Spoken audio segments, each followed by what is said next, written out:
Fala pessoal, é com muito prazer que a gente dá esse pontapé inicial, de fato começando essa maratona com os nossos convidados. Estou aqui ao lado de duas pessoas especiais, além do nosso convidado, claro, doutora Ingrid e doutora Laís, com quem eu tenho o prazer de dividir esse projeto. E mais especial também é nosso convidado, que é doutor e professor Diogo Rios. Tive o prazer de ser aluno dele e com certeza é uma pessoa que vai trazer muitas experiências positivas que tem tudo a ver com o nosso projeto. Quando a gente decidiu iniciar, foi unânime que ele fosse o nosso primeiro convidado, justamente por ele ter a cara dos 100 códigos. Eu vou passar a palavra agora para as minhas duas colegas aqui para saudar o nosso querido convidado e assim a gente vai seguindo. Olá, pessoal. Eu sou Ingra. Sejam muito bem-vindos e bem-vindas novamente. Estamos aqui, quero dar as boas-vindas também ao nosso convidado, Dr. Diogo. É um privilégio para a gente sentar aqui hoje, ter essa conversa, uma conversa aberta, trocar um pouquinho de experiências, curiosidades e saber um pouco mais sobre sua área de atuação. É um privilégio para a gente. Muito obrigada pela companhia. Fala, galera. Eu sou Laís, estamos aqui de volta no nosso segundo episódio. E hoje, com um prazer maior ainda de estar recebendo como convidado o Dr. Diogo Rios, que faz parte da minha história. Eu falei no último episódio dele e provavelmente vou falar outras vezes, porque ele foi meu professor, ele foi meu chefe e muito do que eu sou hoje, da profissional que eu sou hoje, é graças a ele, graças ao que ele me ensinou ao longo desse tempo, né? Eu aprendi muito sobre responsabilidade, sobre humanidade na advocacia e é um prazer trazer ele aqui para esse projeto, para essa nossa nova fase de todos mais minha. E é uma honra, ao mesmo tempo, ver ele aqui com a gente, batendo esse papo. Queria dizer que eu sou muito grata por tudo e por esse momento de hoje, de estar do senhor aqui com a gente nessa troca. Dr. Diogo é advogado atuante na área do direito do trabalho há mais de 15 anos, né, doutor? 19, para ser mais exato. Pronto. Na boca dos 20. Já tem muito tempo aí, então, e ele vai contar um pouquinho da história dele hoje pra gente e dividir com a gente as experiências, dicas e contar algumas histórias do que ele já passou. Eu fico lisonjeado, né? Eu não imaginava que eu tinha tantos adjetivos, assim, tantos elogios a receber. Para mim também é uma alegria muito grande, né? Saber que eu fui a pessoa, né, lembrada por vocês no primeiro momento. Pedro, e lá eu já conheço há mais tempo, o Ingra tive o privilégio, né, a alegria de conhecer através dos meninos. Apesar de conhecer nesse momento, né, mas já sei da potência que é como profissional. Lá sempre comentava muito sobre você, sobre o seu trabalho. Pedro na sala de aula também, enquanto aluno, um cara exemplar, muito atento, muito ligado, conectado com o que estava acontecendo ali na sala de aula. E Laís dispensa comentários, né? Então, falar de Laís para mim é muito fácil, porque eu posso me considerar mais do que um padrinho da advocacia, como ela, né, aparentemente aí colocou, mas como alguém que realmente enxergou em Laís algo que nem sei se ela enxergava naquele momento, quando numa ocasião bem interessante, né, durante a apresentação do TCC, eu gosto de contar essa história. Ela sempre é uma aluna muito dedicada, muito atenta na sala de aula, mas muito calada, muito reservada. E eu nunca tive, assim, a oportunidade de ver Laís numa explanação. E aí, certa feita, ela me fez o convite de participar da banca dela de TCC e lá eu vi a potência que era ela. E aí, imediatamente, convidei ela para trabalhar no escritório. Eu falei, pense direitinho, se você quiser me dar essa oportunidade, né, de trabalhar comigo, vai lá, eu acho que você vai gostar. E de lá para cá, eu acho que a gente só fez fortalecer, né, esses laços de amizade, laços de parceria, de respeito, né, de reciprocidade, que eu acho que isso que é bacana quando a gente fala de profissional. Com certeza. Doutor, professor... Diogo. Diogo. Facilite. Conta pra gente um pouquinho da trajetória inicial do senhor, assim, no direito, enquanto estudante e depois enquanto advogado, como que o direito entrou na vida do senhor de fato, que o senhor definiu que era de fato o caminho que o senhor iria trilhar. É engraçado que eu conto essas histórias na sala de aula, né? É a primeira vez que eu participo sobre essa história numa projeção assim tão grande, né, no podcast. Mas são histórias que eu acredito que se repitam na vida de muita gente, né? Acho que aconteceu comigo, aconteceu com muita gente, deve estar acontecendo com vocês, ou se não está acontecendo, aconteceu em um dado momento, que a gente, numa certa fase, né, num certo quadrante da nossa vida, a gente não sabe exatamente ali que rumo quer tomar. Eu, aos 10 anos de idade, recebi de presente, ganhei de presente de aniversário uma ambulância, né? Então, 10 anos de idade me deram uma ambulância, imagine. E aí, eu botava na minha cabeça que eu ia ser médico, né, velho? Desde pequeno. E aí cresci falando que ia ser médico e que ia fazer medicina e que medicina era, né, o caminho. Mas, né, por alguma razão, que não vem ao caso aqui agora falar, porque a história é um pouco longa, eu me vi fazendo um vestibular de Direito, né? Não era a minha primeira opção. Sim. Aliás, era a última opção. Porque esse era o último vestibular que eu fazia naquele ano. Os outros que eu tinha feito de medicina. E só esse eu fiz de Direito. Lá em Ilhéus, né, na UESC, na Estadual de Santa Cruz. E passei no vestibular. Quando passei e conheci um pouquinho do direito, e comecei a conviver, né, com esse ambiente em que você também tem uma grande oportunidade de ajudar pessoas, Sim. eu falei, ó, é possível que isso realmente se conecte comigo. E aí, à medida que a gente vai se aprofundando e na trajetória, que isso é muito importante, vai conhecendo pessoas que são capazes de lhe mostrar, né, a potência, o universo imenso que o direito pode lhe proporcionar, aí a coisa começa a ficar mais fácil, você vai ali, né, tendo aquele sentimento mais acomodado, dizendo assim, poxa, realmente é por aqui, estou no caminho certo, e se o caminho não for esse, com certeza o caminho de fazer o bem, o direito vai me proporcionar. E aí eu encontrei isso no curso de Direito, né, depois profissionalmente também, com excelentes experiências, né, em contato com pessoas que realmente me deram aí um suporte profissional muito grande, né, do ponto de vista da formação. É muito importante a gente ter isso, né, pessoas que nos sirvam como referência. E eu tive grandes referências, né, desde a faculdade, período de estágio e ainda na vida profissional. Porque acredita, né, 19 anos depois, eu ainda me inspiro e quero me inspirar a vida toda, né, com pessoas que realmente servem pra gente assim como horizonte, como diretriz. Acho que é essencial, né, assim, pro nosso crescimento enquanto pessoa, enquanto ser humano mesmo, não só como profissional. A gente saber reconhecer, né, as qualidades de outras pessoas e absorver também um pouquinho pra gente. Sim. Acho que é por isso também que esse projeto aqui pra gente é tão importante, porque é uma forma da gente ter esse contato, conhecer melhor outras pessoas e absorver aquilo de bom que vocês têm para trazer pra gente. Com certeza. E eu, conhecendo sua história, sei que o senhor primeiro passou em um concurso, Pois é. né? Conta concomitante, né? Isso, Foi ao mesmo tempo, né? Isso. Eu na verdade, saí... Eu graduei minha turma, ela é a turma de 2005.2, lá da UESC. Só que, como toda boa universidade pública, a gente pegou uma grevezinha, né, de leve. Sempre. Né, normal. E aí, a gente teve um atrasozinho na colação de grau. Sim. Isso eu fiquei num limbo ali, né? Num período, né? E fiquei ali na dúvida, né? Eu me recordo bem de duas grandes figuras que passaram minha vida durante a graduação. Um ex-professor, um cara que eu tenho uma admiração imensa, né? O professor Cairo Júnior, José Cairo Júnior, né? Ele é juiz lá acho que está em Ilhéus hoje, né? Se não me engano. É juiz de trabalho. E é um cara que, assim, que eu tenho uma admiração imensa como profissional. E doutor Cássio Marcelo, foi um preceptor de estágio na época do Ministério Público. E os dois, assim, né, eu falava, eu repetia, né, meio que um mantra na época da minha turma. Ah, você vai fazer o quê quando graduar? Ah, eu vou fazer concurso público. Porque 90% da minha turma, a maioria 90% da minha turma falava. Hoje isso diminuiu um pouco, pelo menos nas turmas que passam por mim de graduação, isso diminuiu um pouco. Mas na época, o concurso público, a carreira pública era a primeira, se não a única opção para muita gente. E eu repetia isso, né, reproduzia isso automaticamente. Vai fazer o quê? Concurso. Eu estagiando no Ministério Público, vai fazer o quê? Concurso. E os dois me sinalizaram naquele momento e eu não percebi, de repente, aquele sinal, dizendo sobre a minha possível para advocacia. Então eles enxergaram uma coisa que naturalmente a experiência permite a gente enxergar. Sim. E que a gente não via. Olha o que aconteceu com você no dia do seu TCC. E aí eu levei aquilo, né, não dei muita importância. Quando foi que eu graduei, fiz o exame da ordem concomitante com um concurso do TJ. Concurso para analista. Enfim, nem lembra mais. Tem tanto tempo.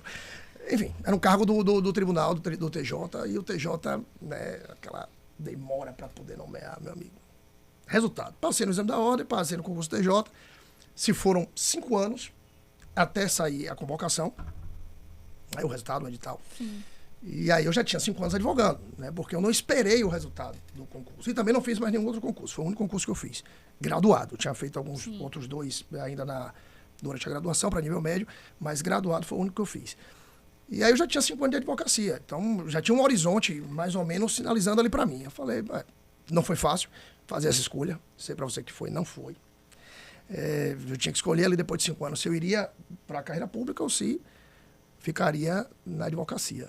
E aí, aquela dúvida, né? Estabilidade que estabilidade o concurso promete. com adrenalina e a vida frenética da advocacia. E acho que uma coisa é você escolher quando você ainda não passou, né? Assim, pô, se eu você estou tem... estudando, mas você ali, diante de uma oportunidade, passando em um aceitar. concurso e você escolher que você vai seguir na advocacia. Não, o interessante lá é que eu tinha vários planos nesses 5 anos, né? Não, quando eu for convocado, eu irei fazer isso, vou entrar no cargo, vou assumir o cargo, vou estudar X anos para o cargo Y. Tinha toda uma programação mental. Sim. Você executou o que, Diogo, disso? A advocacia. Não pode xingar, né? Eu vou me conter. Porra nenhuma. Porra, você executou o que, Diogo? Nada. 0. Porque quando aconteceu, eu não estava preparado, eu achava que estava preparado para responder essa dúvida, né? Esse questionamento, seguir carreira pública ou seguir advocacia. Eu não estava preparado para responder aquilo. Só que eu precisei responder, porque eu tinha nada mais, nada menos que 30 dias para apresentar a documentação. Sim. E aí, resultado, eu optei pela advocacia, não me arrependo, acho também, né, que se optasse pela carreira pública, seria uma carreira bacana, sou um grande admirador do trabalho que é executado pelos servidores públicos, falo isso, inclusive, na sala de aula, da importância, na época de estágio, a gente conhecer o outro lado do balcão, né, conhecer como é que funciona a dinâmica interna de uma secretaria, de um cartório, porque as dificuldades que são enfrentadas pelo servidor, do ponto de vista estrutural, são muitas. E às vezes, quando a gente não conhece isso, fica do lado de cá na advocacia só cobrando e apontando. Com certeza. Sem cooperar, né? Sem ser solidário, muitas vezes, com as dores de quem está lá também sofrendo bastante. Mas o cara ganha para isso. Eu não sou adepto desse discurso. Eu acho que o regime é de cooperação e quando você tem a oportunidade, ainda na graduação, de conhecer esse universo, você consegue escolher melhor. Sim. Né? Sim. Eu tive essa oportunidade porque conheci, era um outro órgão, né, estagiário do Ministério Público, mas eu pude ter uma noção de como funciona lá dentro. E eu acho que esse é até um ponto, né? Assim, você viver experiências diferentes na faculdade, que foi uma coisa que eu não fiz. Eu só estagiei no TJ.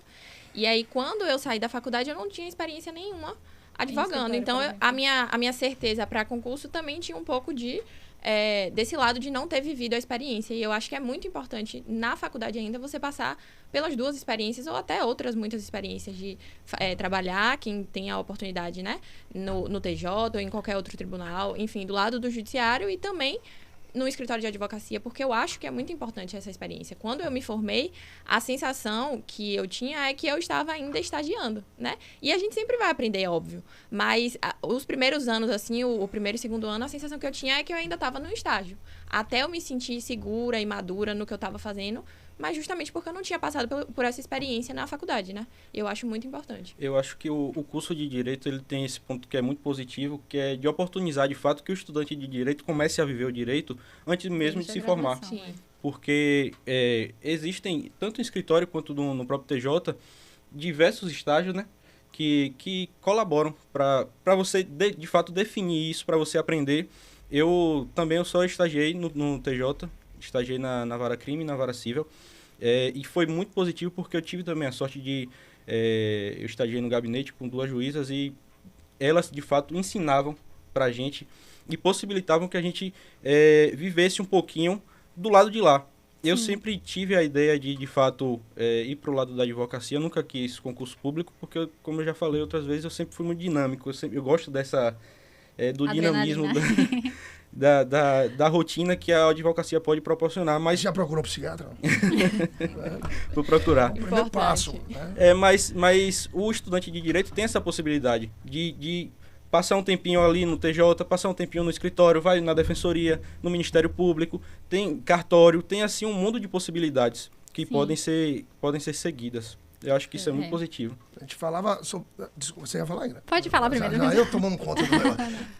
A gente conversava ontem lá no escritório sobre isso, né? Sobre como mudou a dinâmica de estágio, por exemplo. Da minha época, da época de outros. Tem lá, Nessa, né? Que você conhece, tá lá com a gente. Nesse já tem um tempinho que está com a gente. Nesse também pegou esse processo de transição. Porque a mudança nos últimos 15 anos na dinâmica da advocacia foi algo assim. Eu sei que ele vai falar, pode até falar disso depois. Mas falando especificamente de estágio, ainda da época de graduação. Eu comentando com eles que eu estagiei num lugar, lá em Itabuna, no núcleo jurídico, que eu fazia diligência de carro, saía de Itabuna, de carro, eu tinha que ser habilitado, eu era habilitado, vale ressaltar, eu tinha que ser habilitado, eu saía de carro para fazer uma diligência de Itabuna para Canavieiras. Então eu saía, viajava para fazer diligência, porque o processo era físico, e a gente tinha que fazer essa diligência. Então, não é que eu tenha diminuído, né, o fluxo e a demanda, não diminuiu com a digitalização do processo. Mas essas coisas estão, assim, né, mais acessíveis. Os meios são diferentes, com né? certeza. E aí a gente tem que ficar atento, porque assim, essas mudanças acontecem e a gente precisa estar esperto, né, para poder acompanhar essa evolução. Porque, repito, as coisas estão acontecendo de uma maneira muito rápida. E acho que tá todo mundo aprendendo, né? Até o senhor que já tem 19 anos tá sentindo a mudança porque tá todo mundo no mesmo barco, principalmente com essa questão do digital hoje, que a gente ainda não tem muito costume, a gente não conhece muito o que é. Então, quem já tá há muito tempo e quem tá chegando agora tá vivendo a experiência de conhecer e viver algo completamente novo, né? Sim. Eu acho que um ponto que teve um diferencial também que pesou... Por exemplo, a gente teve a oportunidade, né, como a gente falou, de estagiar em outros lugares. Eu logo no começo da graduação, estagiei no fórum. Foi incrível, assim, para eu perceber como funcionava o processo, ter ali aqueles primeiros passos, porque eu acho que talvez seja até mais interessante em termos didáticos, você conseguir visualizar o processo antes de você fazer uma peça, O passo por exemplo. a passo dele. Porque você vai entendendo, poxa, essa peça que eu tô fazendo aqui, Tem uma razão de tem uma existir, razão de existir, vai ficar em tal caminho a parte do percorrer. processo, faz parte desse caminho. Depois eu tive a oportunidade de estagiar no escritório, e aí depois eu fui pro Jurídico da Caixa, daqui de Feira, que foi também uma experiência para mim incrível de abrir mesmo, assim, o horizonte e conhecer demandas, inclusive, que na época eu ainda não tinha estudado. Mas hoje, o que eu vejo, inclusive, acho que junta a quantidade excessiva de informação que os estudantes têm, né, e estão, na nossa época, apesar de já existir celular, não era dessa forma que é hoje. Então, hoje, os estudantes, eles estão tendo acesso a muitas informações ao mesmo tempo, coisas que, inclusive, às vezes complica a questão de você aplicar um filtro ali do que é importante, de fato, para você ou não. Consome mais tempo. Confiabilidade da fonte. Sim. Você hoje tem Com muita certeza. informação, tem acesso a muita informação, muitas informações rasas e que a fonte você não sabe a origem, né? Não sabe a Exatamente. confiança que pode aplicar naquilo. E a questão também de a gente ter acesso a outras pessoas da nossa idade ou não, e a gente começar a fazer aquele processo de comparação. Então, gera também insegurança. E vocês falaram, acho que foi... O senhor falou agora há pouco que os estagiários... que os estagiários de 15 anos atrás... Vou chamar de você, então.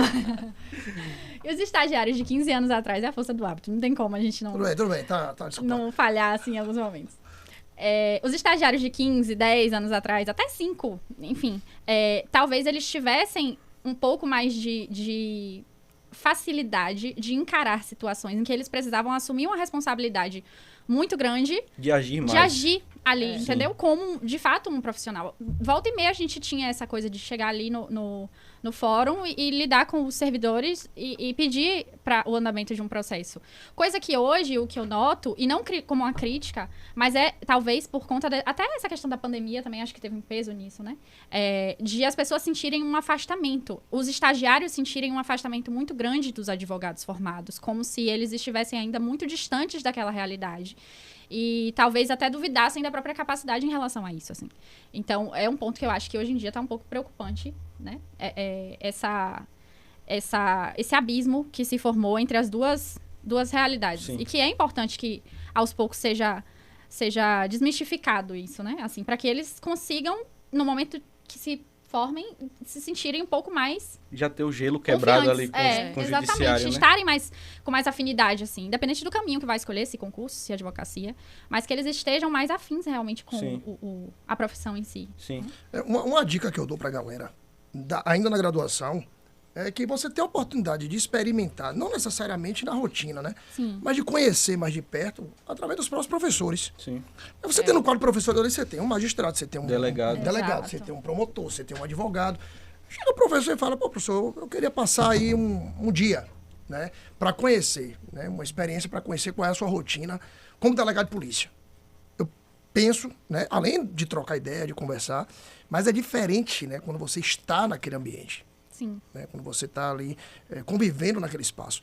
E aí você pode, naturalmente, se o professor permitir, você pode passar um dia numa delegacia de polícia acompanhando o seu professor que é delegado, entender mais ou menos como é que funciona a rotina de um delegado de polícia, mesmo, né? de um agente de polícia, de um servidor, de um diretor de secretaria, de um magistrado, enfim.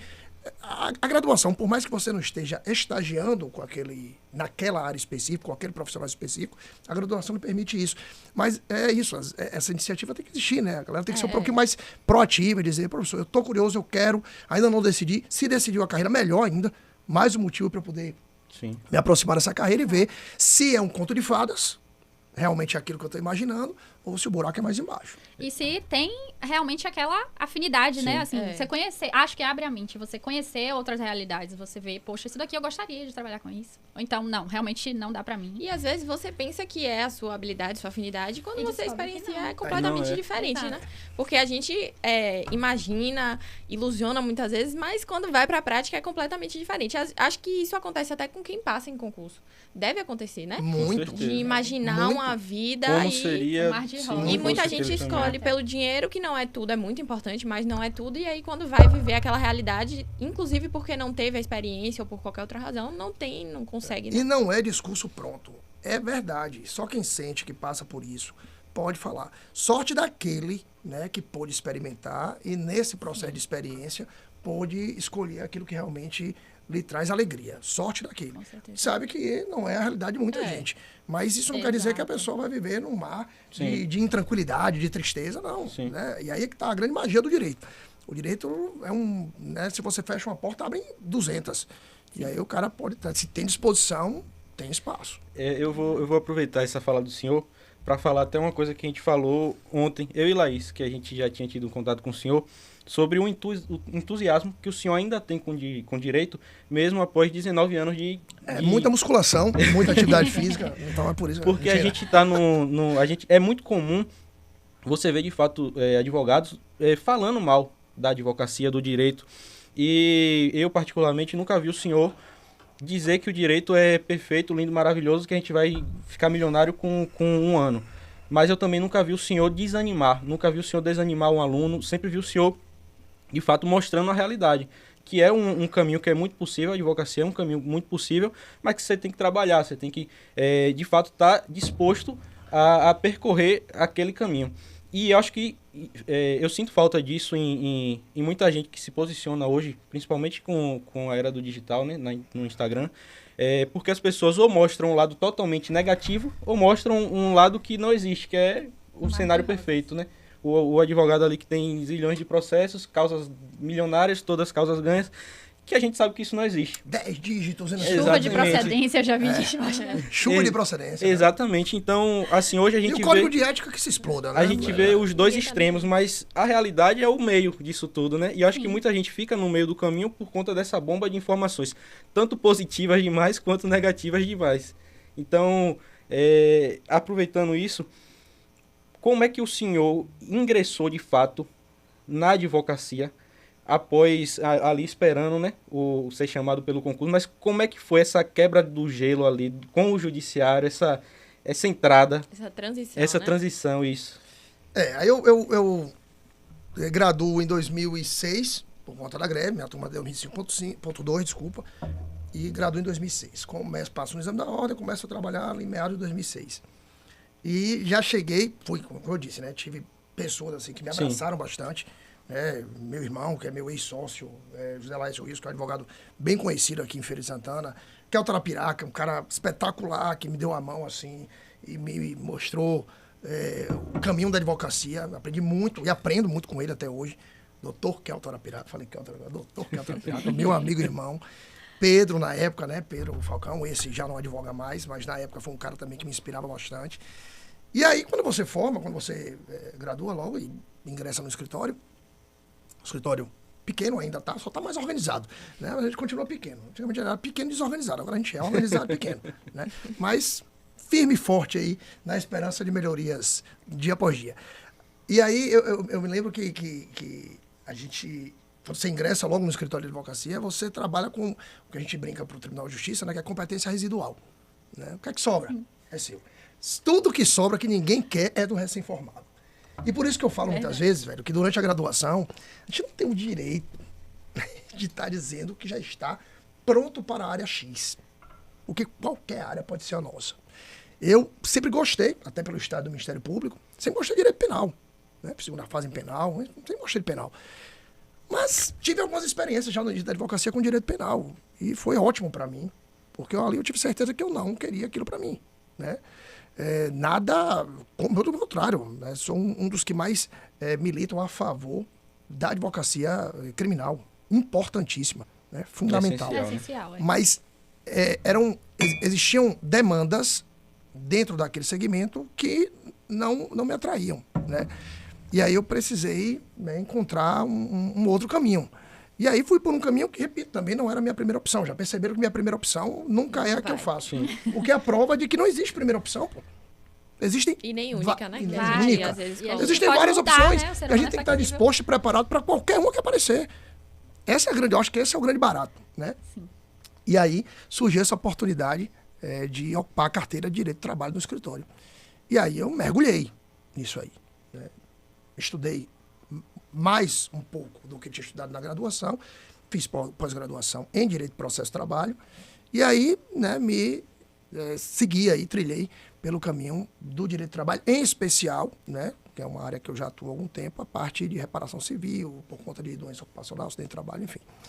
E aí mergulhei nesse universo, né, joguei de verdade nesse universo e busquei, dia após dia, tentar me situar, né, me localizar ali naquele espaço como melhor, não para os outros, mas para mim. Sim. Eu sou virginiano, eu sou altamente inquieto, né, do ponto de vista de melhoria. Para mim nunca tá bom. Positivo. Mas sofreu um pouquinho comigo lá no escritório. Né? Já tá, e ele era muito criterioso com documentos, assim, eu nunca esqueço. É. Até hoje tem isso, mas a gente vai acostumando, né? Mas no início, quando eu entrei logo, tinha como é que a doutora Marcele chama? Que é a ABNT de doutor Diogo. A BND. A ABND. São as Porque normas tem de as normas de doutor Diogo, de nomeação de documento, mas assim, com o tempo, você vai vendo a importância disso, né? E Hoje de eu fato faço faz exatamente muita como ele me diferença. ensinou. E faz diferença você pegar um processo organizado, com as informações de forma linear, não é nem linear a palavra, mas assim, com critério, né? Que a gente às vezes pega processo Facilita para todo mundo que pega o processo. Principalmente Para os servidores, para o Isso. advogado da parte contrária, até para as próprias partes que tiverem acesso ali, elas vão conseguir entender tudo de uma forma mais... Você vê mais como tranquila. são as coisas, né? Quando você já tem esse perfil meio chato, né? Para organização. É meu caso, eu admito, eu tenho esse problema. Mas é um problema do bem, faz mal a E ninguém. pro advogado isso é ótimo, né? Veja só, eu estagiei nesse núcleo jurídico e lá nesse núcleo eu passei lá acho que 4 meses. Foi um tempo curto. Mas eu faço questão de contar desse período porque foi um período que eu admirava demais o grau de organização dos caras. Veja, estagiário, né? Parecia que eu não deveria dar importância àquilo. Mas me chamava a atenção demais o grau de organização daquele espaço, pô, né? Da funciona rotina melhor, de né? trabalho. Então, eu chegava, sentava, tinha minhas tarefas, eu tinha que lançar o que eu fiz e o que eu não fiz e por que não fiz. Todos os dias, formatação para salvamento de documento, tudo tinha um padrão, tinha uma cartilha. É meu sonho, ainda vou fazer minha cartilha. Bruna, o advogado que trabalha com a gente lá e conhece. Bruna e eu, a gente está nesse processo de elaboração dessa cartilha. Um dia essa cartilha sai. Eu não posso morrer sem fazer essa cartilha, pelo amor de Deus. Porque eu vejo a importância que isso tem. Cobra muito da gente, é exaustivo, mas também a satisfação com o resultado é muito legal. E eu acho que facilita também, depois de um tempo, a delegação das coisas, né? Que é uma coisa que a gente viveu lá no escritório, de vai chegando gente nova e à medida que aquelas... Não são regras, né? Mas digamos aquelas regras, aquele padrão do escritório já está muito bem estabelecido, é mais fácil de passar e de fazer com que as coisas andem mais rápido. Então, eu acho muito importante. No começo, para mim, foi um pouco assustador, né? Porque mudou completamente. Mas, à medida que eu fui aprendendo e entendendo a importância daquilo, fez todo sentido. E na hora de passar para alguém que chegava ali, eu via o quanto era importante que aquilo já estivesse muito bem estabelecido. E o Dr. Diogo fez isso, assim, faz até hoje. A organização é o ponto mais forte dele, eu acho. Eu brinco, se um dia Deus me convidar, né, tá tudo lá Todo mundo sabe como é, todo mundo sabe como faz. Então, na verdade, quando eu digo Deus me convidar, não é pra morrer, não. É pra me aposentar. Né? Então, no momento no momento de eu me aposentar, tá tudo lá dentro de um padrão que qualquer um que passou por essa cartilha vai saber tocar o negócio, exatamente. Em breve a cartilha pronta. Uma fé em Jesus. Diogo, eu tenho uma dúvida. Na verdade, é uma curiosidade. Vixe, A gente já tá falando, né, da sua rotina enquanto advogado trabalhista e tudo mais. E eu já ouvi falar muito da imprevisibilidade das audiências trabalhistas. Tem alguma situação, assim, especial, ou cômica, ou desesperadora que você já vivenciou e queira passar pra gente? Porque eu adoro saber essas histórias. E eu acho que a audiência, principalmente trabalhista, né, que é o que eu já vivenciei, é uma das coisas mais difíceis da advocacia. Doutor Diogo sabe o medo que eu tinha de fazer audiência. Por conta da imprevisibilidade, né? E não só que toda audiência é diferente. Assim, você sabe ali o rito básico, mas as partes são diferentes.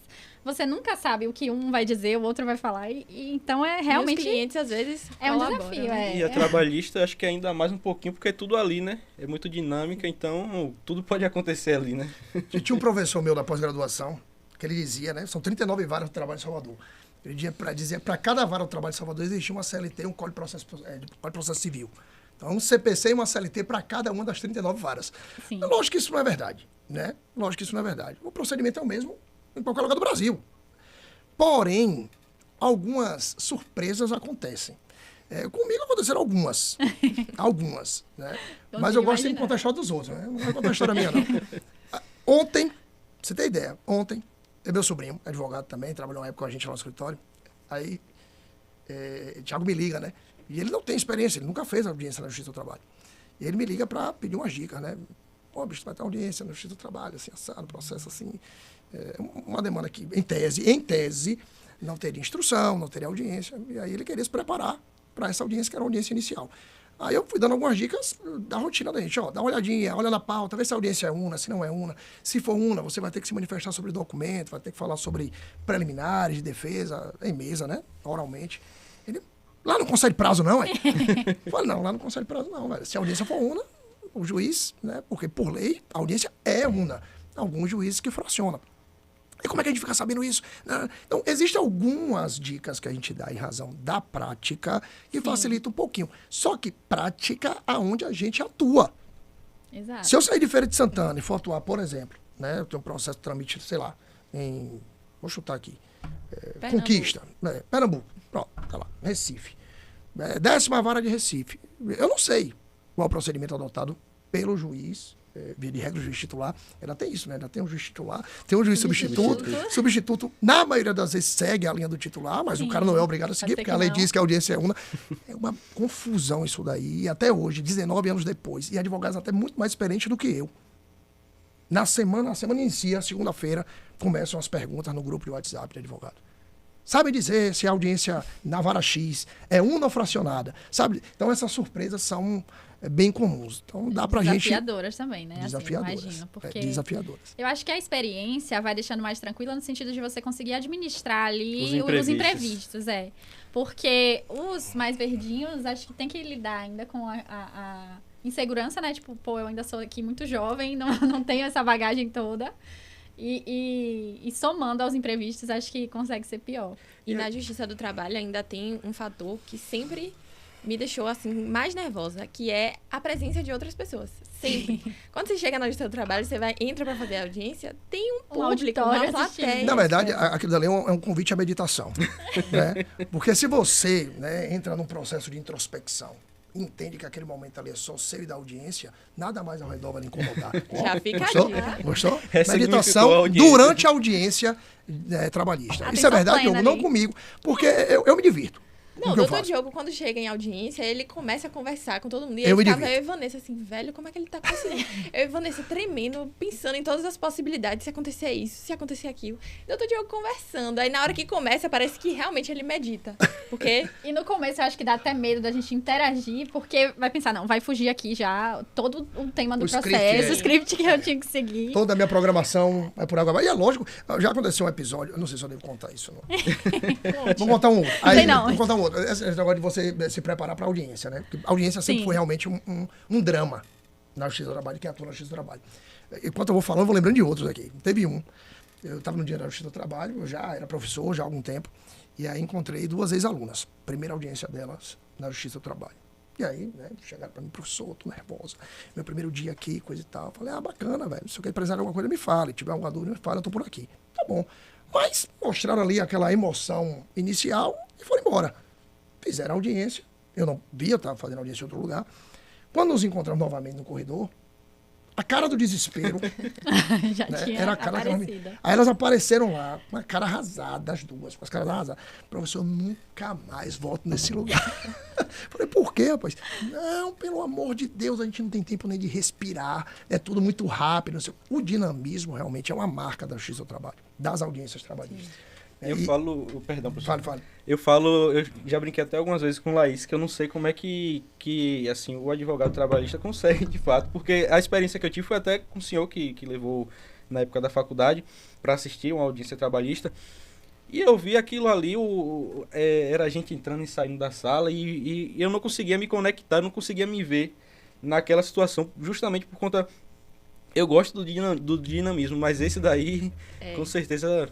É rápido, é uma coisa rápida e o juiz vai falando e o advogado... E a audiência começa e acaba e entra outro e entra alguém na sala e pergunta. E pergunta alguma coisa, interrompe. Sim. Mas eu não vou fugir do desafio, não, de contar uma história minha. Não, se vocês quiserem. Não. Conta, Pode pode contar. tá à vontade. Minha primeira audiência, eu não ia contar. Essa mas daí eu vou- sei também, eu já ouvi Eu essa contei daí. na sala, minha primeira audiência. Eu tinha tudo para desistir, mas não desisti. Né? Deus disse, vá, filho, tem um propósito nesse negócio.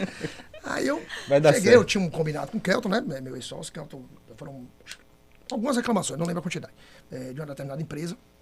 Eu elaborei as iniciais e o combinado era Kelton fazer as audiências e eu acompanharia. Kelton, na primeira ele foi, na segunda ele foi, na terceira ou quarta ele se atrasou. Tava dando um horário e nada, Ai, não quero meu chegar, Deus. rapaz. O desespero batendo. Desespero. Eu olhava, tudo que eu queria era que, sei lá, um raio caísse na Justiça do Trabalho, que a audiência fosse suspensa, que tivesse um tsunami ali, arrancasse o prédio da Justiça. Eu só não queria que tivesse audiência. Faz o pregão.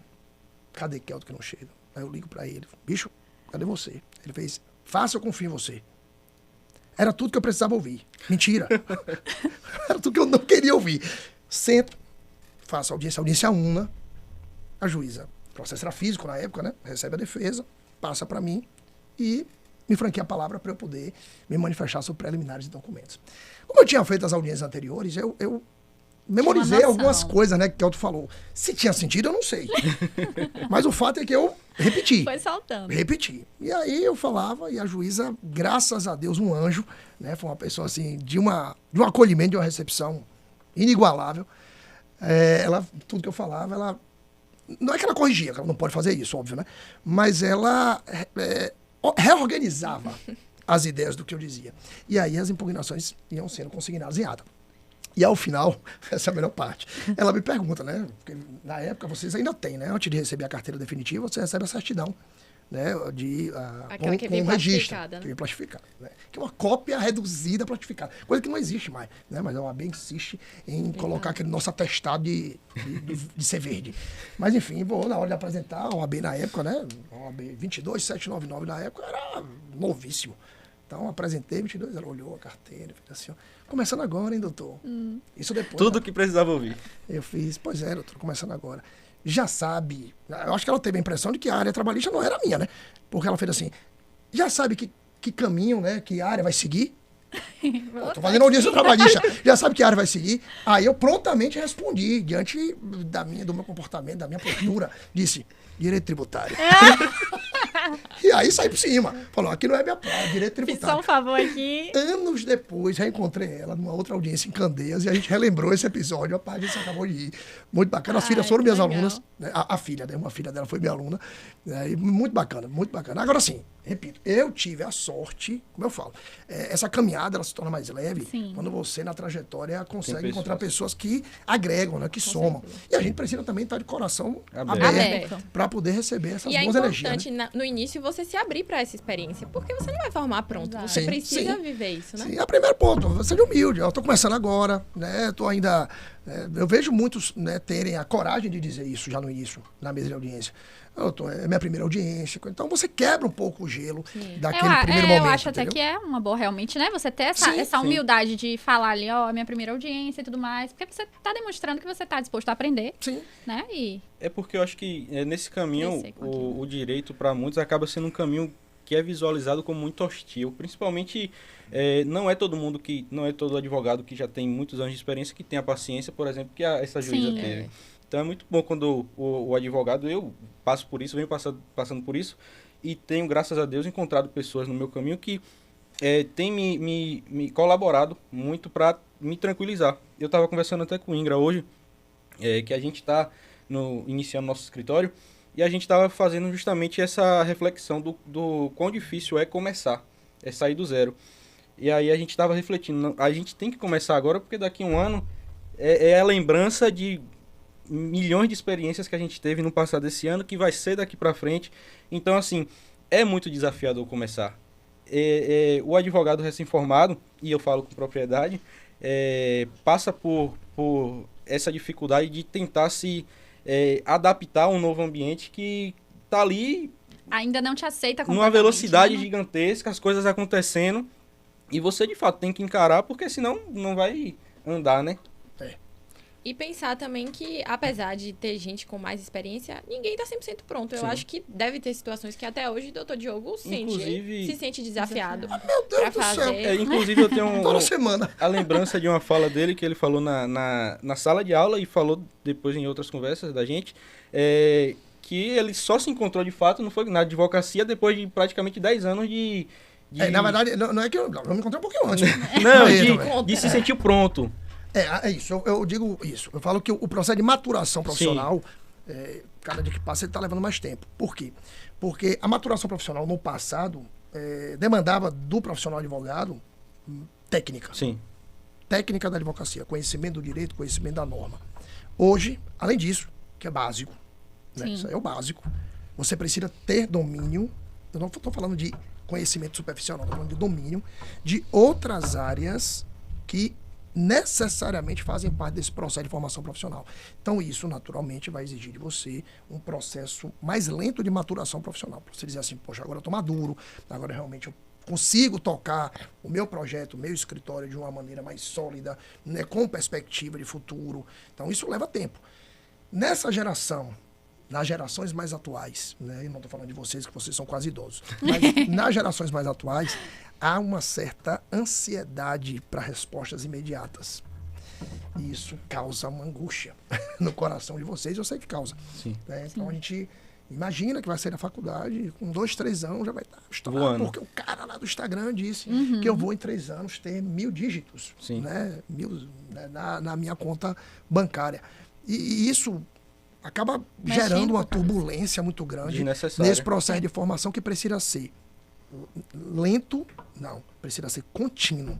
Né? Essa maturação ela precisa ser contínua e, repito, sempre buscando ali se apoiar, se aproximar de pessoas que trazem algo de positivo para você. Quando você falou sobre advogados ou professores que não estimulam, né, a carreira jurídica, seja ela qual for, seja a advocacia, você também vai ouvir, pode ter Sim. certeza, de magistrados, não façam Sim. Sim. a área da magistratura, não sigam a carreira da magistratura, porque é uma escravidão, né? Sim. A gente aqui pena Em todas realmente. as áreas vai ter. Todo mundo vai passar por As suas por seus frustrações. percalços, é natural, Sim. é natural. A questão toda é como a pessoa lida com esse obstáculo, né? E se esse obstáculo se sobrepõe a sua ao ponto vontade. positivo daquela escolha que você fez. Então essa dosagem ela precisa ser repesada e repensada o tempo todo. Toda hora eu tenho que parar, refletir, dizer, peraí, estamos no caminho, vamos ajustar, não é por aqui, é por ali. E esse processo de contínua maturação é que com certeza vai fazer com que a sua vida profissional seja duradoura. Sim. Porque você nunca vai chegar onde você quer. E que bom, Sim. que bom. Eu não cheguei onde eu quero. Ótimo. É a prova de que você é um cara que tem um sonho bem bacana. Né? Um sonho grande. E que Se tá não sempre chegou- caminhando, né? Perfeito. Entendeu? Então, não fica essa onda de, eu vou chegar em tal lugar. Você vai ter ali suas referências e coisa e tal, mas o grande lugar, na verdade, é paz. Alcançou sua paz? Pronto, acabou. Foi pra casa, tá fazendo o que gosta, né? Quem tem filho tá brincando com seu filho, quem tem namorado, quem tem marido, quem tem esposa, tá curtindo com seu marido, seu namorado, sua esposa. Acabou. Isso é o que importa, pô. Porque o trabalho é necessário, mas ele não pode ser lhe escravizar. Isso aí, fora em cogitação. Exato. E a importância de fazer, que foi algo também que a gente comentou no último episódio, uma escolha sua. Eu acho que quando a gente escolhe algo que a gente realmente quer, e que é a gente que quer e não o outro que quer, isso se torna talvez mais fácil, né? A gente sempre vai ter dificuldade em qualquer caminho. Mas quando é uma escolha nossa, eu acho que isso nos dá uma tranquilidade maior de estar sempre se reinventando e de continuar naquilo ali. Porque quando não é a nossa vontade, é mais difícil, né? A gente vai Tudo estar fica mais colocando difícil. aquela escolha sempre à prova. E vai se tornar mais maçante e mais complicado seguir se não for uma escolha sua. Então, é o que a gente conversou e que a gente precisa realmente se ouvir para fazer o que a gente quer e não o outro, ou, enfim, seguir. Como o senhor falou, quando a gente está na faculdade, o caminho principal é o concurso. Mas, às vezes, não é isso que a gente quer. E a gente precisa ser firme nessa decisão, porque sempre vai vir alguma coisa para desestimular. E se não for a sua escolha, isso dificulta você se manter ali naquele caminho. Com certeza. Pra Você se remotivar, deixa de né? enxergar aquilo como com a motivação necessária que você teria para chegar, né, naquele ponto. Se você, de fato, não tiver uma vontade ali que parta do seu íntimo. Mas eu vou e volto, né? Porque também se você não teve, ainda na graduação, né, essa convicção, tá tudo bem também. Aham. Com certeza. Com É de certeza. boa também, porque a gente Eu tá acho, ali numa inclusive, fase muito da vida. difícil. Né? É difícil você encontrar uma pessoa que Encontrar seja uma pessoa tão que já- convicta. é. Eu tive colega, né? O cara tá vivo ainda, meu amigo. Né? Foi meu colega de turma, formou comigo, e o cara sempre falou com muita convicção. Eu quero seguir carreira pública. Né? Fez concurso desde o início, hoje procurador federal, cara que eu admiro, um dos melhores, se não o melhor aluno que tinha na sala. E o cara era uma fera. Mas ele sempre foi muito centrado, muito convicto. E hoje, né, a gente batendo papo, ele ainda fala da possibilidade dele advogar mais adiante, num outro momento. Ele ainda fala sobre isso. Então, nunca existe a possibilidade de você fechar nada. 100%. Né? Fechou, abre outra. Fechou, abre outra. Sempre deixa uma brechinha aberta ali, porque saia sabendo que há a possibilidade de voltar e não há mal nenhum nisso. Nenhum. Com certeza. Se abrir às mudanças, né? Que foi justamente o que a gente conversou ontem aqui. De você se sentir à vontade em qualquer momento da sua vida para mudar. Mas ainda assim, é nesse sentido que eu falo, de você, no momento em que você muda, fazer algo que seja a sua vontade. Ainda que você mude de vontade várias vezes ao longo da sua vida. Ontem eu saí da sala, uma aluna saiu batendo papo comigo, ela me contando a história dela, né? Ela é formada em contábeis, e já, acho que ela é concursada de um determinado órgão público. Enfim, poderia estar, né, numa situação de estabilidade, de tranquilidade ali. Mas ela tinha um sonho, era fazer direito. Ela vai ser advogada? Isso no momento não importa. O que importa é que ela está ali dentro, né? Está cumprindo um projeto de vida dela, né? Está realizando um sonho pessoal. E se as coisas acontecerem, né? Lógico, tudo com muita responsabilidade, tudo com muito comprometimento. Mas não adianta também a gente chegar e dizer, quando a lua mudar... Não é isso que a gente está falando aqui. Responsabilizar o externo. A maré mudou. Aí, não é isso que a gente está falando. A gente está falando que os projetos precisam existir, a gente precisa ter foco, mas a gente não pode achar que se um projeto nos frustrou, né, tire da gente Vai definir esse anseio, a essa nossa vontade de acertar novamente, ainda que iniciando outro certeza. projeto. E eu acho que é natural do ser humano mudar. Né? A gente Tô me tá sentindo quase sempre... coach. A gente tá sempre em mudança, não tem como negar isso. E assim, se a mudança não parte da gente, parte do externo. De alguma forma, a gente vai ser colocado em situações que obrigam a gente Se movimentar. a ser um pouco mais líquido, né? Eu diria, assim. Então, eu acho que parte da beleza até da vida é você... Não é que as mudanças vão se tornar fáceis em algum momento. Eu acho que é muito difícil alguém lidar com a mudança de um jeito tão incrível. Mas eu acho que chega um momento que você consegue internalizar que a mudança às vezes pode ser positiva e que sempre vai proporcionar algum tipo de crescimento, né? E estar disposto a isso. Acho que é uma das coisas mais importantes que a gente tem que levar, assim, inclusive na profissão da gente. É falar a verdade pra você mesmo. Não tem como você mentir pra você. Exato. Exato. Você Mas pode a mentir gente pra qualquer me- pessoa. Pra você não tem jeito, a mentira não vai valer. Não adianta. Mas esse é o grande ponto, que eu acho que a gente, às vezes, mente. Às vezes a gente passa o sabota. tempo Se mentindo. sabota. Sim. E a verdade tá ali no nosso coração. E é isso que faz, às vezes, a gente ficar tão desconfortável em uma situação. Nosso ambiente. Ou sentir ansiedade, se sentir triste, porque você não se escuta, né? Então, eu acho que é nesse sentido que eu quis falar. Mas, assim, para quem quer advogar, hoje, com a sua experiência, com tudo que o senhor já passou, O que o senhor falaria para quem está começando e escolheu isso? Ainda que não definitivamente, ainda que esteja ponderando outras coisas, qual a dica que o senhor daria? O que o senhor diria para quem escolheu advogar?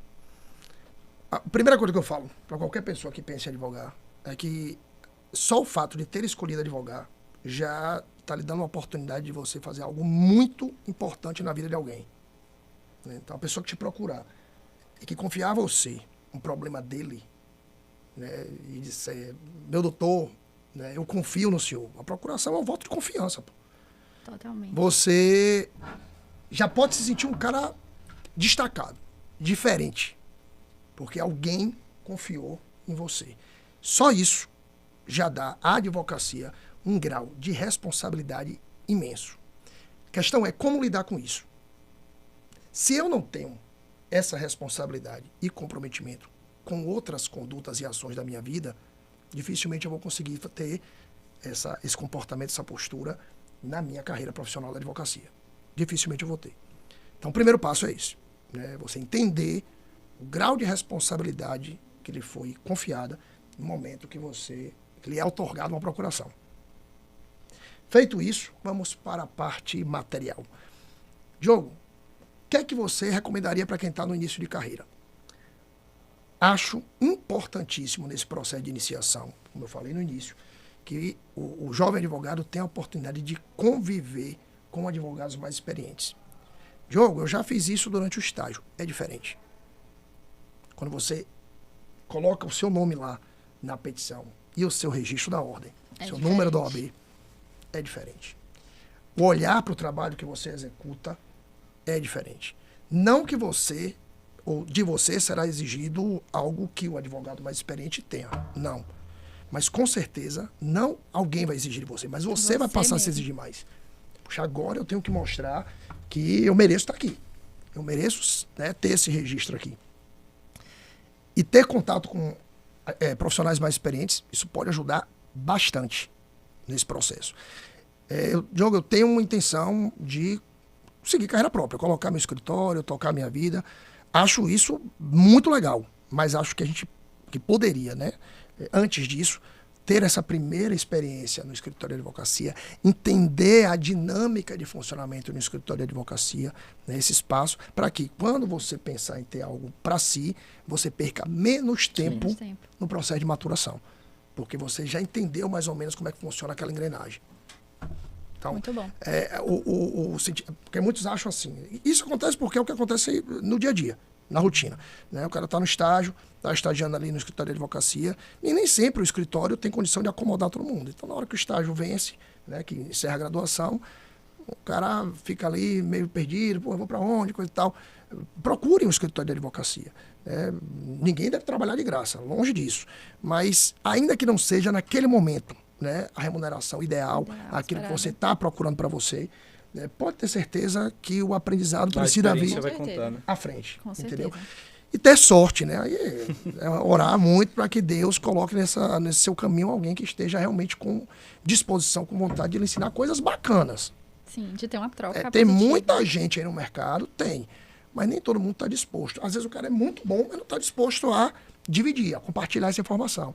Às vezes o cara quer compartilhar, mas a informação já não é tão boa. Sim. Então, o filtro precisa existir para que a gente não leve mais tempo do que uns 10 anos nesse processo de maturação. Mas a entrada, o acesso no escritório de advocacia, iniciar ali, né, como advogado júnior, num escritório, eu acho que é algo muito bacana para você se ambientalizar com esse universo. Ter um contato com o mundo... Isso. Não como real. alguns estagiários, né? Porque o graduado de Direito, o graduando, né, de Direito, é quase ministro do STF, né? E aí muitos falam, não, pessoal, sair, eu vou botar logo no meu escritório. A minha experiência, eu até acredito que deve ter muitos, né, com uma larga experiência durante o estágio. Mas é diferente quando você coloca a cara para bater. Sim. É diferente quando você se coloca como profissional. Porque alguns atos processuais, por exemplo, só o advogado faz. E qual o mais temido aqui da Justiça do Trabalho? Vocês acabaram de dizer. É a audiência. Porque o estagiário vai numa zona de conforto. Real, né? Você é estagiário, você fica lá de boa, só dando pitaco. Né? Por mais que Tá você protegido atinja pela ali, Horrível. Tem o escudo ali, nada me atinge. É muito importante essa experiência e acho que também o advogado, ainda que siga sozinho, é ter essa humildade, né, de entender Sim. que você está no início e ter noção da responsabilidade do seu trabalho. Porque, Sim, e são acho vidas, que né? isso não pode se perder e talvez a gente esteja num mercado com pessoas que estão perdendo isso por conta principalmente do digital. Essa questão da inteligência Sim, artificial, sim. inclusive, é um caminho maravilhoso, né? É facilitador do nosso trabalho, mas eu acho que é uma coisa que a Mas gente tem não que ter muito substitui. cuidado, porque a gente está lidando com vidas e problemas de pessoas reais que precisam de atenção. E acho que uma das coisas que eu aprendi muito com o Dr. Diogo e que eu quero levar para minha vida é de trabalhar de uma forma humanizada, entender o problema do outro, ter atenção com o outro, com o problema do outro, porque talvez seja só mais uma petição para você, mais um processo, mas na vida daquela pessoa é o Sim. processo, e a gente tinha vários exemplos lá no escritório, é o processo da vida daquela pessoa, é o problema da vida daquela pessoa, e a gente não pode perder isso. Então, para quem Exato. começa sozinho e para quem começa com alguém, eu acho que precisa ter sempre em mente o quão responsável você precisa ser com o seu trabalho. Não, se a gente Com parar para certeza. pensar um pouquinho, Indra, que olha o tempo de duração de um processo.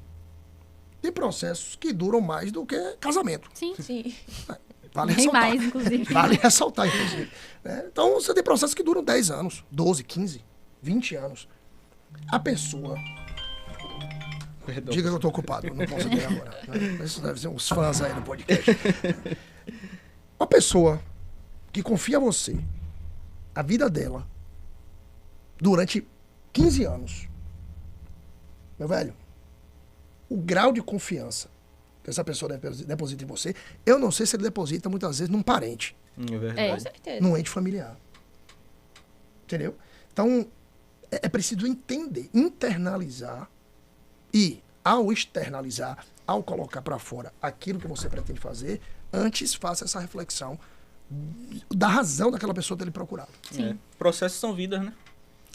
Mas não pode. É isso que eu digo, velho. Assim, uma das coisas que eu adorei nesse projeto, porque a gente tá falando de verdade aqui. Sim. A gente tem que sair do campo da retórica e ir pro campo da verdade. Isso é a minha verdade. Eu tô realmente preparado para cuidar da vida de pessoas que muitas vezes, velho, não tem. Tem gente ansiosa, né? Tem gente ali que acha que o processo dele é o único do plano. E você precisa saber lidar Lidar com com isso. isso. Né? Eu vou lidar com pessoas, com gente das mais variadas ali, conotações de comportamento. Sim. Né? E eu preciso ter essa maleabilidade para saber lidar com... E empatia também, né? Porque normalmente as pessoas que procuram a gente, elas estão num lugar de vulnerabilidade. Sim. Elas Sim. estão vulneráveis. Na maioria das Então, vezes. é como o Dr. Diogo falou, tem pessoas das mais diversas características que procuram a gente, que conversam a gente, que falam com a gente em momentos que pra gente podem ser inoportunos, mas você precisa ter muito cuidado em responder, até porque... Não, são os fãs. Até porque aquela pessoa está muito vulnerável e ela confia muito em você e no seu trabalho. A gente fala com o cliente, tem cliente que o advogado falando é Deus falando, digamos assim, né? Porque eles confiam no que a gente está falando. E como são pessoas que normalmente não têm conhecimento do que a gente está ali explicando, enfim, o que a gente fala é a verdade para eles. Então, Sim. E precisa ser. Exatamente. E até porque ser. essa verdade, quando realmente é a verdade, ela consegue ser transmitida. Né? Salvo Sim. se o cara for um estelionatário nato. Mas fora isso, pessoas normais, se estão falando a verdade, essa verdade é sentida do outro lado. Com certeza. Eu acho que é um dos pilares assim que a gente tem que levar para a vida. É se colocar, né, no lugar do outro, saber que ali existe uma vida e às vezes a pessoa, pra gente é só mais um processo, né? Mas não tem que ser visto dessa forma. Eu falo só mais um processo no sentido de que a gente de fato vai fazendo vários inúmeros ao longo da vida. Mas para aquela pessoa ali talvez seja o processo que vai definir muita coisa na vida dela. Então a gente tem que ter essa empatia, como o Lai falou, ter se colocar ali no lugar e você saber que você tem uma responsabilidade muito grande com aquilo. Né? Assumir essa responsabilidade e aprender a lidar com o nosso melhor. Fazer o que for possível dentro das nossas possibilidades. Se a gente sentir a necessidade, é ter humildade também de dizer, poxa, aqui eu não domino tanto, mas eu vou estudar. Por quê? Porque você quer garantir, né, ao seu cliente, a pessoa que está ali confiando em você, o melhor tratamento possível e a melhor solução possível. É realmente... Sim. E acho que as trocas, né, como o Dr. Diogo falou, fazer trocas, se permitir trocar com colegas, com professores. Hoje eu tenho certeza que no dia que eu precisar de alguma coisa, eu vou procurar o Dr. Diogo e ele vai me ajudar. E fazer, talvez no início da carreira ou até depois, parcerias, né, com algum colega é um caminho também. Porque você divide não só a responsabilidade, apesar de você ter que ser responsável sozinho, mas assim, você consegue se sentir talvez um pouco mais seguro, porque tem alguém ali com você, né?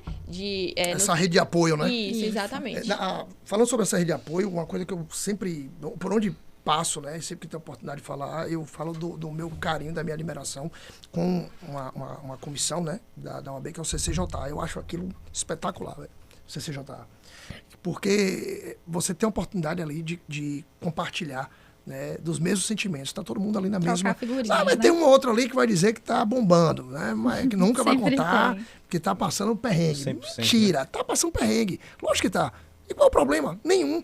Mas quando você encontra ali uma galera que tem muita gente ali disposta realmente a dividir, a compartilhar, né, a ajudar um ao outro, né, eu acho espetacular. O trabalho dos meninos e a energia do CCJA lá da OAB é uma coisa bacana. É porque eu não sou mais jovem advogado, mas se eu fosse, eu estaria no CCJA. E eu vejo uma preocupação, principalmente na daqui de Feira, em fomentar isso. Em fortalecer esse movimento. A doutora Lorena vai gostar da propaganda. Né, inclusive, eu estou em um dos grupos e é o tempo todo, de fato, o pessoal se ajudando. Tirando dúvidas, fazendo parcerias, de fato, porque eu acho que as parcerias movimentam a advocacia como um todo, né? Eu tinha uma pergunta para fazer antes de entrar no assunto da advocacia em si, porque o senhor é professor de faculdade e justamente no momento final ali de faculdade, de 8º e 9º semestre, se não me engano. E ontem a gente falou muito sobre a pressão que se tem para o estudante nesse período já passar na OAB. Sim. Nesse final. Como é que o senhor vê esse movimento, essa pressão para o estudante que está ali na graduação ainda, de já ter a OAB assim que sair? Porque acho que é um senso comum aqui de não concordar com essa ideia. Pelo menos nós três não concordamos com essa pressão. Porque muita gente acaba indo, de fato, pela pressão, tem a capacidade, tem o conhecimento para passar, mas faz ali no 8º semestre, é reprovado por qualquer motivo, e aí já vai a questão psicológica, já vai acumulando, né? Frustrando, e aí uma pessoa que pode ser totalmente competente, chega no 10º semestre ali e se sente inferior a todo mundo do mundo, porque não conseguiu ali a OAB antes da formatura. Como é que o senhor, como professor, vê isso e como é que o senhor administra isso em sala de aula? Eu me filio ao relator. Não sei de quem foi a relatoria do voto, mas eu vou na mesma linha. Eu acho que o exame da ordem é uma etapa e precisa ser uma etapa natural. Se a advocacia for uma escolha. O primeiro passo é esse. Não que eu ache assim, que mesmo que a advocacia não seja escolha, você não deve fazer o exame. Né? Não é a minha carreira principal, não é a minha primeira opção, olha as primeiras opções. Mas não é a minha primeira opção. As coisas mudam. Mas não custa nada. Eu já estou aqui, estou no embalo, estou estudando, vou ali fazer o exame, vou ter o meu registro lá na frente. Se eu precisar, e a minha carreira que eu vou seguir não for incompatível com a advocacia, porque eu não vou poder ter o registro, eu vou ter o meu registro lá, peço suspensão, depois volto e advogo quando eu quiser. Não vejo mal nenhum nisso. De fato, essa pressão, essa coisa, tem que passar no exame da ordem, como se o exame da ordem fosse a chancela do grande, né, estudante de direito. Você só é um grande estudante de direito, um grande acadêmico, se você for aprovado no exame da ordem. Mentira. Que me perdoe aí os... É pra lá que fala? Me perdoe aí os donos de cursinho preparatório. Mas eu sou contra essa pressão, essa atmosfera que foi criada, essa dinâmica, para não chamar de outra coisa, né, dinâmica criada em torno do exame da ordem. Acho importante, sou totalmente favorável à manutenção do exame da ordem, acho que tem que ter a prova. É um filtro, é uma seleção importantíssima, que isso, naturalmente, tem como reflexo uma busca, né, de melhoria do processo de formação, de graduação. Então as faculdades estão tentando, estão empenhadas, as que se empenham, né, estão empenhadas ali em melhorar esse espaço de conhecimento, de formação do aluno, para que ele possa chegar nesse momento e concluir com êxito. Porém, se você fizer um excelente TCC, você foi tão bom advogado, tão bom graduando, do que o seu colega que passou no exame da ordem. Sim. O exame da ordem não é termômetro para medir, de forma alguma, a potência que um aluno tem. Não é. Porque está medindo ali numa ocasião específica. E fora toda a pressão, né? Que é o que a gente conversou. A pior pressão, Laís, é uma tia. Todo mundo tem uma tia. Todo mundo tem uma tia que não entende nada de exame da ordem. Não sabe o que é a rotina do estudante de direito. Mas sabe que alguém passou 2 horas depois, 2 quadras depois. Sim. E aí você se depara com essa tia no almoço do domingo e comenta depois do resultado da prova que não foi aprovado. E é o comentário imediato da tia. Não passou não, foi. Não tá estudando. Você não passou na prova do AB? A filha de alguém passou. Fulano já passou. E nem minha terminou filha, ainda. meu filho, e nem terminou ainda. Minha filha, meu filho. Não tem nada a ver, velho. Não tem nada a ver. Vai passar. Eu tive alguns exemplos, né, de excelentes alunos e que não foram colegas de turma e que não foram aprovados no primeiro exame. Foram aprovados no segundo momento. Por conta de um detalhe ali ou outro da prova. Ou Até depois, do emocional, né? Exatamente. Se você tiver num dia ruim, você bater o olho na prova, você não vai passar. Como tive também umas figuras que eu achava que não ia passar. E passaram. E passaram. Então, pode ter certeza que ele está falando é um cara que está na sala de aula, acho que uns 12 anos já tenho de sala de aula, e eu posso dizer com tranquilidade, o exame da ordem não é termômetro, não é filtro para medir, para aferir capacidade de ninguém. Porém, é um filtro importante para fim de inserção no mercado de trabalho. Até porque é isso, a gente quando se forma é advogado, né? A primeira coisa que você vai ser, se você ainda não passou em um concurso ou nada. A galera brinca dizendo que quando você se forma e ainda não passou no exame da ordem, você é desempregado, na verdade. Sim, né? exato. Brincadeira. Enfim, para encerrar... Já não. Se o senhor quiser, então a gente... 2 horas aí.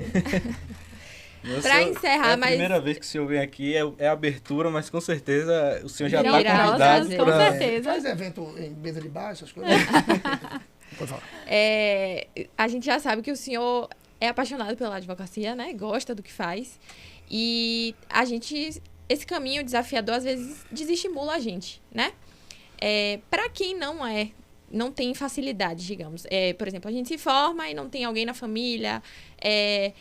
Qual seria, vamos dizer, a palavra de afago, assim? Uma esperança para quem está no caminho ou para quem vai começar. O que faz o senhor estar hoje ainda advogando? Fale. Não, eu ia falar, pode falar até diretamente pra câmera ali, pra direto. tocar no Porque- coração. Close. Agora é hora de Diogo fazer Coach, o momento. Diogo Coach. O que faz o senhor ainda estar na advocacia e que talvez seja uma palavra de incentivo para quem quer começar, né? E para quem tá passando por algum momento difícil, enfim. O que o senhor diria? Lai, quem gosta de ajudar pessoas não tem um caminho mais valoroso do que a advocacia. A advocacia lhe dá uma oportunidade imensa de você poder estender a mão a quem precisa. Então, se você tem um espírito solidário, cooperativo, pode ter certeza que a advocacia vai lhe fazer bem. O aspecto material vem. O processo de maturação é contínuo. Ele não é lento, ele é contínuo. Mas se você gosta de ajudar as pessoas, se isso lhe faz bem, a advocacia é uma excelente oportunidade para isso. Outra pergunta, né, é consequência dessa até, é consequente dessa. O senhor acha que, materialmente falando, é possível chegar em algum patamar ou... Na realização financeira, se realizar financeiramente na advocacia, talvez em quanto tempo? Porque, assim, é o que a gente falou, quando a gente se forma, a gente tem essa necessidade imediata e muita gente tem essa necessidade real, né? De Pagar sobreviver, contas de pagar mesmo. contas. Mas em quanto tempo, mais ou menos, o senhor... acho que o senhor pode falar de si, né? Que cada um tem um processo, leva um tempo e talvez viva diferente. Mas, assim, depois de quanto tempo o senhor se sentiu mais seguro, materialmente falando, como profissão mesmo, independente do escopo, né? Financeiramente, quando o senhor viu que realmente estava valendo a pena? Depois de quanto tempo, né? A advocacia, se você atua na área de advocacia por demanda, né? Ou seja, a partir de resultado, a chamada cláusula cota litis, né, do contrato. Então, se o cara ganha, você ganha. Se o cara perde, você perde. Então, você assume, né, compartilha um pouco do risco, total, Sim, do risco totalmente. com o cliente. Nesse modelo, que costuma ser o modelo de quem está começando, eu costumo dizer que a advocacia ela é cíclica. Então, você planta a semente do processo para colher ela mais adiante. Lá na frente. E lá na frente, você já precisa, nesse percurso, estar trabalhando um novo plantio. Sim. Né? Para você semear novamente e essa safra ser colhida em uma outra ocasião. Isso acontece em vários outros segmentos. Por que a advocacia seria diferente? Se você chega numa safra de soja, de algodão, de milho, Sim. e nessa trajetória da safra acontece, sei lá, um episódio climático inesperado, indesejado, você vai perder sua safra? Vai. E você vai deixar de plantar por isso? Não, jamais. E tem que se programar, né? A advocacia é a mesma coisa, velho. Dos riscos. O problema é que a gente acha que a advocacia vive num mundo paralelo. E a gente não quer fazer o paralelo com outros segmentos da vida. A gente tem uma vida, ou pelo menos é para ter uma vida profissional, uma trajetória profissional parecidíssima, se não igual, de outros segmentos aparentemente diferentes. Veja que eu fiz um paralelo aqui, uma analogia com safra, com plantação, Sim. com a parte agrícola, né, que em tese não teria nenhuma relação com a gente. Óbvio Mas que tem. tem. A gente está falando de plantio, a gente está falando de semeadura, a gente está falando de colheita. Todo esse processo é cíclico. E eu preciso entender que nunca existirá um ponto final. Existirá um ponto de tranquilidade e paz. E aí, do ponto de vista material, cada um vai dizer o que é importante para si. Não adianta aqui a gente falar que materialmente o cara atingiu, né, o Não existe o um ápice, patamar que é o bom para limite. todo mundo, Não, né? Lógico que não. Eu tenho meus anseios materiais, graças a Deus, são bem modestos, né? Então, eu posso dizer de onde você é rico, milionário, porque o que eu tenho, né, o que a advocacia me proporciona, do ponto de vista de dignidade, né, de poder proporcionar à minha família dignidade, conforto, isso para mim já é algo, num país como a gente vive, rodeado de tanta gente sofrida, eu sou muito privilegiado. E a advocacia me permitiu estar nesse espaço de privilégio. Então, eu acho que é minha obrigação retribuir, né, a sociedade com boa informação, com boa técnica, com empatia, né, com acolhimento e tentando prestar um serviço legal, né, ajudando as pessoas quando elas precisarem. Eu acho que é o mínimo que a gente pode fazer. Então, quando você consegue, né, se doar e essa doação também lhe traz um retorno material, financeiro, que é importante, eu acho que esse é o grande ápice. Não é nada material, não é carrão, não é nada disso. Nada disso. O que realmente, para mim, né? O que faz com que você se sinta bem é isso. É esse equilíbrio entre essas duas E coisas. querendo ou não, leva certo tempo, né? Com toda certeza. Olha, lembra da semeadura. É. Lembra do plantio. Lembra do plantio. A não ser que você queira já comprar pronto o milho. Aí é diferente, fica mais caro. Mas se você quiser plantar e colher, é natural, leva É um tempo. processo, né? Essa fala eu acho que foi perfeita de fato pra gente. Eu nunca nem falei isso, eu gostei. Eu vou passar a usar mais. Gostei. Foi perfeita pra gente conseguir fechar esse primeiro episódio, esse início de tudo, de fato demonstrando a realidade. Acho que foi a fala que resumiu tudo que a gente conversou e resumiu também o nosso propósito aqui, que é trazer essa verdade para quem está nos assistindo. Muito obrigado, doutor, professor Diogo, por aceitar esse convite, por ser oficialmente o padrinho do Sem Códigos. Sim. Obrigado, obrigado. Eu tenho certeza que a gente pode contar com o senhor para crescer nesse projeto e foi muito engrandecedor. A experiência do senhor é surreal. Passar a palavra para as garotas aí. Acho que Peu falou... Ingra, que não é Ingrid. Exatamente. Tudo bem. Ok. Acho que Peu falou também muito do que eu sinto, né? Como a gente comentou no início do episódio, eu tive o privilégio de conhecer agora, mas já tinha escutado falar muito bem de você. Então, assim, foi um prazer pra gente, um privilégio enorme, de verdade. Sem aquela rasgação de seda, né? Sim. Mas, assim, verdadeiramente. Porque estar em contato com uma pessoa que tem mais anos de experiência, você respeitosa aqui, muito mais anos de experiência do que a gente. Alguns.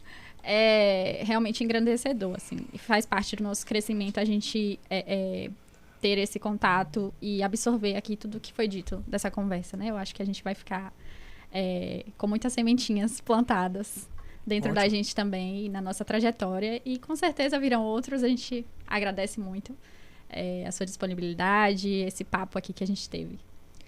Eu, mais uma vez, agradeço, né? Rasgo a seda mesmo, sou fã do senhor. E foi um prazer conversar com o senhor dessa forma, né? Que é uma forma completamente diferente do que a gente está habituado. Ouvir histórias que eu ainda não tinha ouvido e realmente, como Ingra falou, plantar algumas sementinhas no meu coração, mais uma vez, com coisas que o senhor me ensina.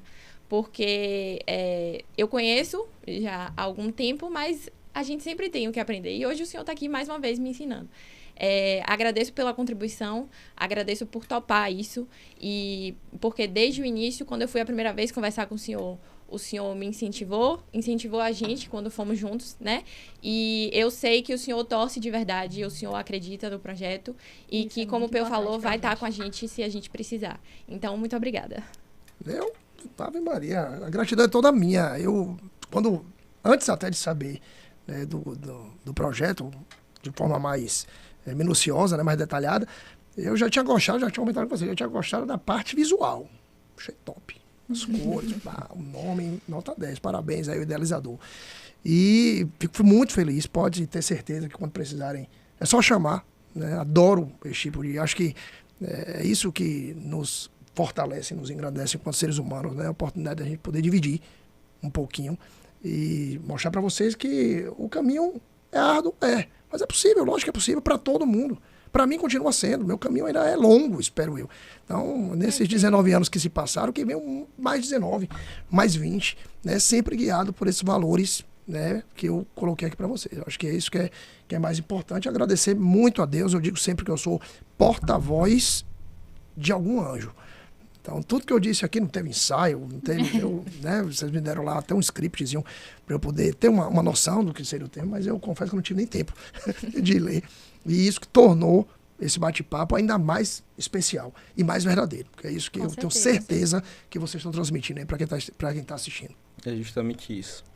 Então, pessoal, a gente fica por aqui. A gente agradece a quem ficou com a gente até aqui e pode ter certeza que seguiremos juntos nessa caminhada e a nossa intenção aqui é percorrer esse caminho com vocês.